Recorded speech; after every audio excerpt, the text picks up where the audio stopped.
నాగ చైతన్య సాయి పల్లవి నటించిన romantic action thriller Thandel. పాటలు, డైలాగులతో భారీ అంచనాలు నెలకొల్పిన ఈ చిత్రం ఫిబ్రవరి 7న ప్రేక్షకుల ముందుకు వచ్చింది. హిట్ టాక్ను సొంతం చేసుకుని మంచి వసూళ్లను తన ఖాతాలో వేసుకుంటోంది. ఓవర్సీస్ బాక్సాఫీస్ వద్ద తొలిరోజు భారీ కలెక్షన్లు రాబట్టింది.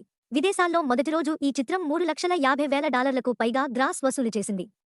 ఈ విషయాన్ని తెలుపుతూ నిర్మాణ సంస్థ ఓ పోస్టర్ను పంచుకుంది. అలలు మరింత బలపడుతున్నాయి అని క్యాప్షన్ పెట్టింది. దీంతో త్వరలోనే $500,000 మార్క్ను దాటేస్తుందని అభిమానులు అనుకుంటున్నారు.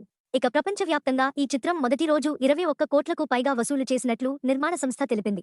బుక్మై షోలో 24 గంటల్లో సుమారు 2 లక్షలకు పైగా తండేల్ టికెట్స్ అమ్ముడయ్యాయి. అలాగే ట్రెండింగ్లో కొనసాగుతున్నట్లు సంస్థ తెలిపింది. చందు మొండేటి దర్శకత్వంలో నాగచైతన్య, సాయి పల్లవి నటించిన ఈ సినిమాలోని భావోద్వేగ సన్నివేశాలకు ప్రేక్షకులు ఫిదా అవుతున్నారు. రాజుగా నాగచైతన్య, సత్య పాత్రలో సాయి పల్లవి జీవించేశారు. వీరి మధ్య హృద్యమైన ప్రేమని ముడిపెడుతూ దానికి సినిమాటిక్ హంగుల్ని జోడించి తెరపైన ఆసక్తిని రేకెత్తించడంలో దర్శకుడు విజయవంతమయ్యారు. నాయికానాయకుల మధ్య కెమిస్ట్రీ, ఆ ఇద్దరి నటన, విజువల్స్, సంగీతం కలిసి సినిమాని మరో స్థాయికి తీసుకెళ్లాయి. దీంతో మంచి వసూళ్లను సొంతం చేసుకుంటోంది.